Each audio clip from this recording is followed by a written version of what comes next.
ഈ വിശാലമായ പ്രപഞ്ചത്തിൽ നമ്മൾ ഒറ്റയ്ക്കാണോ?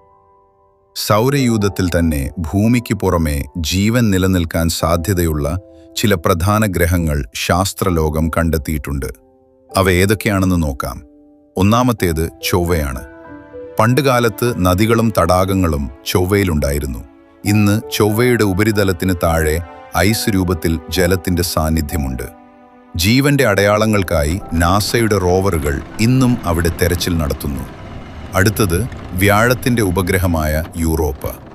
ഉപരിതലത്തിലെ മഞ്ഞുപാളികൾക്ക് താഴെ കൂറ്റൻ സമുദ്രങ്ങൾ തന്നെ ഇവിടെ ഉണ്ടെന്നാണ് കരുതപ്പെടുന്നത്. ഭൂമിയിലെ സമുദ്രങ്ങളിലുള്ളതിനേക്കാൾ കൂടുതൽ ജലം യൂറോപ്പയിലുണ്ടെന്ന് ശാസ്ത്രം കണക്കുകൂട്ടുന്നു. ശനിയുടെ ഉപഗ്രഹങ്ങളായ എൻസെലാഡസും ടൈറ്റനുമാണ് മറ്റുള്ളവ. എൻസെലാഡസിലെ മഞ്ഞുപാളികൾക്കിടയിലൂടെ പുറത്തേക്ക് വരുന്ന നീരാവിയിൽ ജൈവ തന്മാത്രകൾ കണ്ടെത്തിയിട്ടുണ്ട്. ടൈറ്റനാകട്ടെ ഭൂമിയെപ്പോലെ അന്തരീക്ഷമുള്ള ഏക ഉപഗ്രഹമാണ്. അവിടെ മീഥെയ്ൻ തടാകങ്ങളാണുള്ളത്. ഒരുപക്ഷെ ഈ ദശകത്തിൽ തന്നെ മറ്റൊരു ഗ്രഹത്തിൽ ജീവന്റെ സാന്നിധ്യം നാം കണ്ടെത്തിയേക്കാം. ഭൂമിക്ക് പുറത്ത് മറ്റൊരിടത്ത് ജീവൻ ഉണ്ടാകുമെന്ന് നിങ്ങൾ കരുതുന്നുണ്ടോ? എന്താണ് നിങ്ങളുടെ അഭിപ്രായം? താഴെ കമന്റ് ചെയ്യൂ. കൂടുതൽ വീഡിയോകൾക്കായി ഈ ചാനൽ സബ്സ്ക്രൈബ് ചെയ്യൂ.